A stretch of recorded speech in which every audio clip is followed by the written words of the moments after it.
नमस्ते दोस्तों, क्या आपने कभी सोचा है कि जीवन के सबसे बड़े रहस्यों में से एक ईश्वर का अस्तित्व क्या वाकई उतना सीधा है जितना हम मानते हैं? आज की कहानी आपको सोचने पर मजबूर कर देगी और मैं गारंटी देता हूँ कि आप अंत तक मेरी बात से बंधे रहेंगे। एक ऐसी कहानी जो धर्म, दर्शन और मानव अनुभव की गहराइयों में गोता लगाती है, जहाँ सत्य की खोज स्वयं एक रहस्य बन जाती है। तो अपनी सीट बेल्ट बांध लीजिए, क्योंकि यह सिर्फ एक कहानी नहीं, यह एक यात्रा है। एक ऐसी यात्रा जो आपके विश्वासों को चुनौती देगी और आपको अपने सत्य की खोज के लिए प्रेरित करेगी। एक दिन श्रावस्ती के जेतवन विहार में, जहां भगवान बुद्ध अपने शिष्यों के साथ धर्मोपदेश दे रहे थे, एक असाधारण घटना घटी। विहार के शांत वातावरण में अचानक एक हलचल हुई। एक व्यक्ति जिसकी वेशभूषा एक सिद्ध ब्राह्मण की थी, अपने माथे पर चंदन का टीका लगाए, हाथों में एक प्राचीन हस्तलिपि लिए, तेज कदमों से बुद्ध की ओर बढ़ रहा था। उसकी आंखों में एक अजीब सी चमक थी, दृढ़ता, चुनौती और शायद थोड़ी घबराहट भी। ब्राह्मण का नाम था व्यासदेव और वह उस क्षेत्र का एक प्रतिष्ठित विद्वान था। उसने कई वर्षों तक वेदों,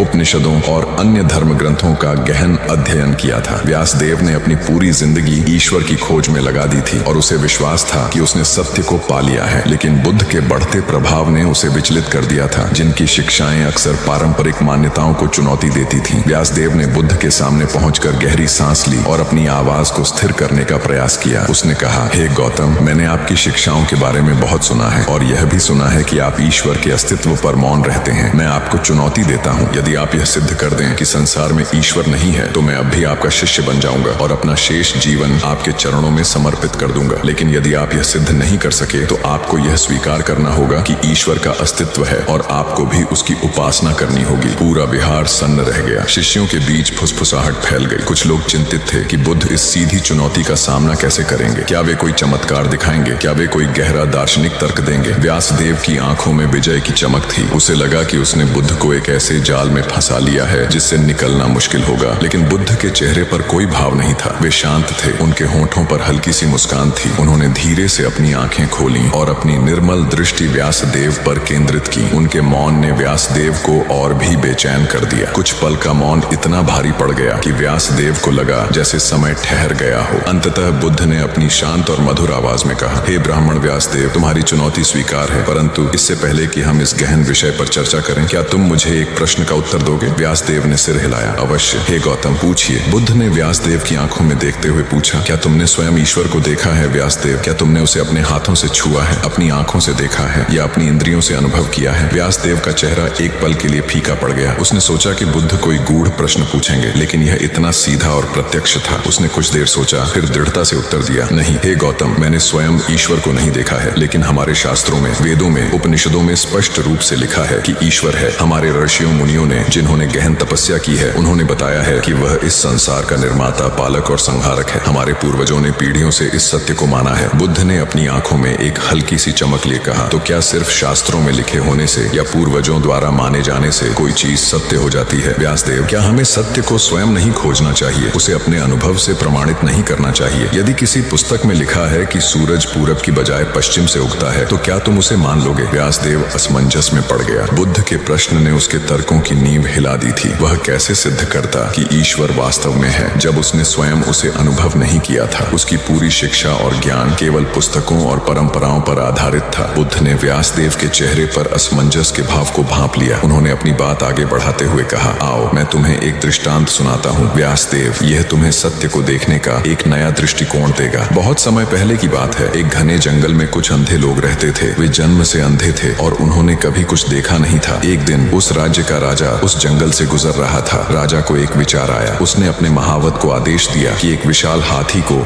उन अंधे लोगों के सामने खड़ा किया जाए। राजा ने उनसे कहा कि वे उसे छूकर बताएं कि हाथी कैसा होता है। उन अंधों में से एक ने सबसे पहले हाथी की सूंड को छुआ। उसने अपनी उंगलियों से उसे टटोला और फिर आत्मविश्वास से घोषणा की, हाथी तो एक मोटी सांप जैसी रस्सी जैसा होता है। दूसरे अंधे व्यक्ति ने हाथी के कान को छुआ। उसने उसे अपनी हथेलियों में महसूस किया और जोर से हंसते हुए कहा, नहीं, तुम सब गलत हो। हाथी तो एक बड़े मुलायम पंखे जैसा होता है जिससे हवा की जा सकती है। तीसरे अंधे ने हाथी के पैर को छुआ। उसने उसकी मजबूती को महसूस किया और गुस्से में चिल्लाया, तुम दोनों ही मूर्ख हो। हाथी तो एक मजबूत विशाल खंभे जैसा होता है जिस पर पूरा संसार टिका हो। चौथे अंधे ने हाथी की पूंछ को छुआ और चिल्लाया, हाथी तो एक छोटी पतली झाड़ू जैसा होता है जिससे कचरा साफ किया जा सकता है। हर अंधा व्यक्ति अपने सीमित अनुभव के आधार पर सत्य को समझ रहा था, लेकिन संपूर्ण सच्चाई किसी को नहीं पता थी। वे सभी अपने अपने अनुभव अनुभव को ही पूर्ण सत्य मान रहे थे और दूसरों के अनुभव को नकार रहे थे। हाथी की पूरी तस्वीर किसी को भी नहीं दिख रही थी। बुद्ध ने अपनी बात समाप्त की और व्यासदेव की ओर देखा। व्यासदेव, ईश्वर के बारे में भी यही स्थिति है। कुछ लोग कहते हैं कि ईश्वर है क्योंकि उन्होंने कुछ पवित्र ग्रंथों में पढ़ा है। कुछ लोग कहते हैं कि ईश्वर नहीं है क्योंकि उन्होंने उसे भौतिक रूप से अनुभव नहीं किया है। कुछ लोग उसे एक शक्तिशाली निर्माता के रूप में देखते हैं, कुछ उसे एक सर्वव्यापी ऊर्जा के रूप में, लेकिन कोई भी इसे प्रत्यक्ष रूप से संपूर्ण रूप में नहीं देख सकता। ठीक वैसे ही जैसे वे अंधे लोग हाथी को नहीं देख पा रहे थे। इसलिए व्यासदेव, हमें सत्य को स्वयं अनुभव करना होगा, उसे अपनी अंतरात्मा में खोजना होगा। केवल मान्यताओं के आधार पर या दूसरों के अनुभवों के आधार पर किसी निष्कर्ष पर नहीं पहुंचना चाहिए। जो हमारी इंद्रियों और हमारे विवेक से परे है, उस पर दृढ़ विश्वास करना केवल भ्रम पैदा कर सकता है। व्यासदेव अभी भी स्तब्ध था। बुद्ध का दृष्टांत इतना सरल और फिर भी इतना गहरा था। उसने कभी इस तरह से सोचा ही नहीं था। वह हमेशा से शास्त्रों और परंपराओं में लिखी बातों को अंतिम सत्य मानता आया था। बुद्ध ने अपनी बात आगे बढ़ाते हुए कहा, यदि ईश्वर इस संसार का संचालन करता है व्यासदेव, तो फिर संसार में इतना दुख, कष्ट, अन्याय और भेदभाव क्यों है? यदि कोई दयालु और सर्वशक्तिमान ईश्वर है, तो क्या वह अपने ही बनाए हुए जीवों को पीड़ा में डालेगा? क्या वह एक बच्चे को भूख से बिलखता देखेगा या एक निर्दोष व्यक्ति को अन्याय का शिकार होते हुए देखेगा? व्यासदेव ने इसका कोई सीधा उत्तर नहीं दिया क्योंकि यह प्रश्न उसे पहले भी परेशान करता रहा था। उसने अक्सर सोचा था कि यदि ईश्वर इतना दयालु है तो संसार में इतना दर्द क्यों है? बुद्ध ने कहा, यह संसार कारण और प्रभाव के नियम से चलता है व्यासदेव, जिसे मैंने प्रतिसमुत्पाद नाम दिया है। हर क्रिया की एक प्रतिक्रिया होती है। यदि कोई अच्छा कर्म करेगा तो उसे अच्छा फल मिलेगा और यदि कोई बुरा कर्म करेगा तो उसे बुरा फल मिलेगा। यह कर्म का नियम है जो सभी को समान रूप से प्रभावित करता है, चाहे वह अमीर हो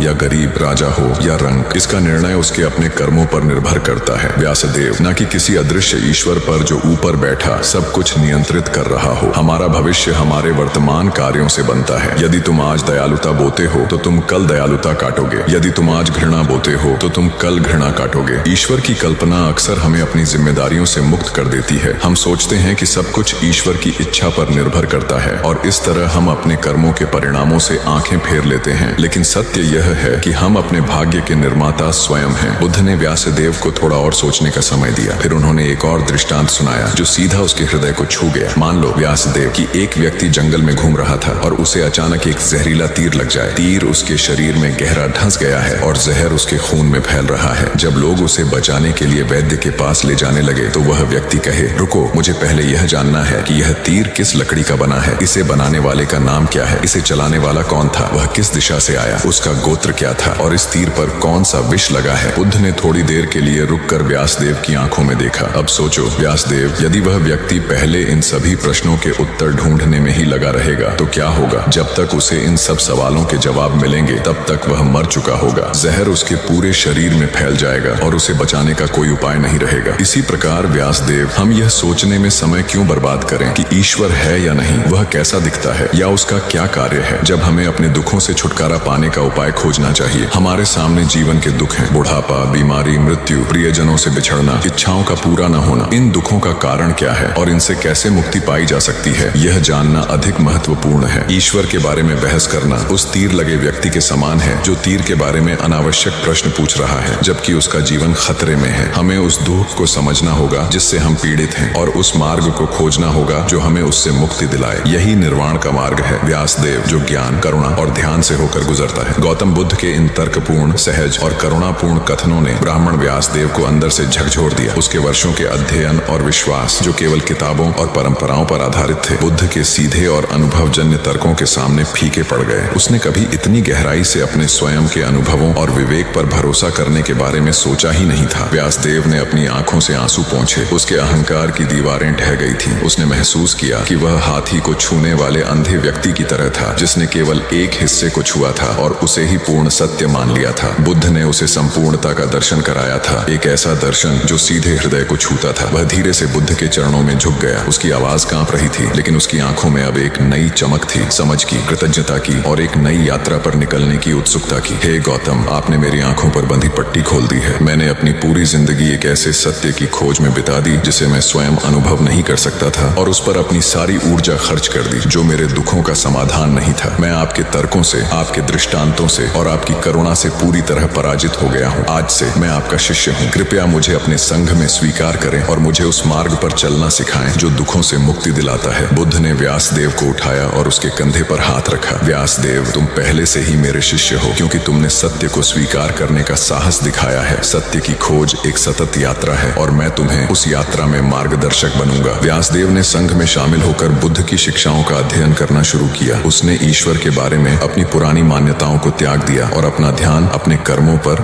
और दूसरों के प्रति करुणा पर केंद्रित किया। उसने महसूस किया कि सच्चा ईश्वर किसी बाहरी शक्ति में नहीं बल्कि स्वयं के भीतर के ज्ञान और करुणा में है। और इस तरह एक रहस्यमयी चुनौती जिसने विहार में हलचल मचा दी थी, एक गहन आध्यात्मिक परिवर्तन में बदल गई। व्यासदेव ने ईश्वर को नहीं पाया बल्कि उसने स्वयं को पाया और उस सत्य को पाया जो उसके भीतर हमेशा से मौजूद था। एक ऐसा सत्य जो किसी शास्त्र में नहीं बल्कि अनुभव में निहित था। लेकिन क्या यह वाकई अंत था? क्या व्यासदेव ने वास्तव में अपने सभी सवालों के जवाब पा लिए थे या यह बस एक नए रहस्य की शुरुआत थी? क्या बुद्ध का मौन और उनके दृष्टांत वास्तव में ईश्वर के अस्तित्व को नकारते थे या वे सिर्फ एक गहरे सत्य की ओर इशारा कर रहे थे जिसे शब्दों में बयान नहीं किया जा सकता था? कुछ रहस्य ऐसे होते हैं जो कभी पूरी तरह सुलझते नहीं और शायद यही उनकी सुंदरता है। दोस्तों, मुझे उम्मीद है कि इस कहानी ने आपको भी सोचने पर मजबूर कर दिया होगा। बुद्ध का तरीका हमेशा हमें सीधे उत्तर देने के बजाय हमें स्वयं सत्य की खोज के लिए प्रेरित करना था। तो आपके क्या विचार हैं? क्या आप भी व्यासदेव की तरह सत्य की अपनी यात्रा पर हैं? नीचे टिप्पणी करके मुझे बताएं।